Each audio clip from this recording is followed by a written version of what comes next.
Lintik lang ang walang ganti, binawian ng Chicago Bulls mga idol sa pamamagitan ng buzzer beater itong Los Angeles Lakers na ginawa rin ho ng Lakers sa kanilang laban kontra Indiana Pacers.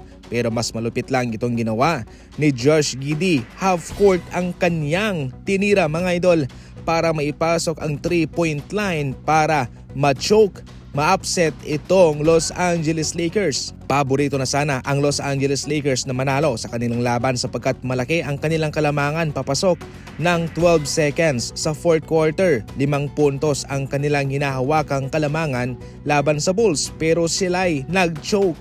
Ang ating score 119-117. Mas mabigat pa ang panalong ito sapagkat ang Chicago Bulls ay nasa pang-siyam na posisyon samantalang ang Lakers ay nasa pang-apat. Josh Giddey, triple-double, 25 points, 14 rebounds, 11 assists.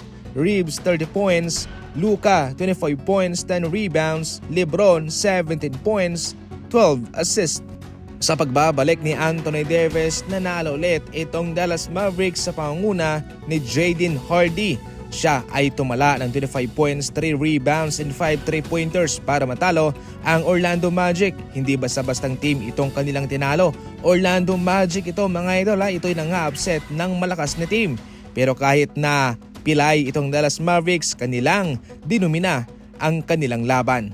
Sa kabila, si Banchero 35 points, 10 rebounds, Franz Wagner 20 points, 9 rebounds and 2 assists.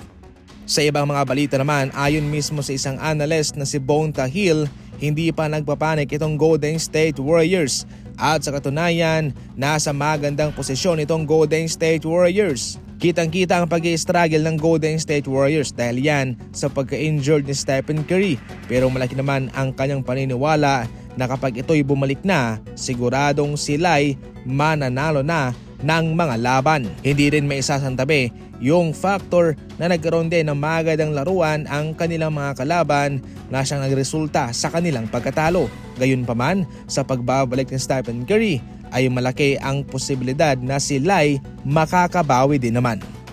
LaMelo Ball tapos na sa regular season. Sa pinaka-latest na impormasyon, ang kanyang dinaramdam na injury sa kanyang bukong-bukong ay nangangailangan ng 4 na linggo hanggang 6 na linggong pagpapahinga o recovery process mga idol. Given na iilang laban na lamang ang natitira sa regular season ay hindi na nga ho makakabalik itong si LaMelo Ball. Malabo rin naman silang makapasok sa playoff dahil sila'y nasa second to the last sa posisyong ika-14. Sa ngayon, kabilang sila sa mga lottery team. Ang injury ito ay para naging blessing in disguise na rin para sa kanila para kahit papano sila'y makakatangking. So yan lang muna sa ngayon. Maraming salamat po sa panonood.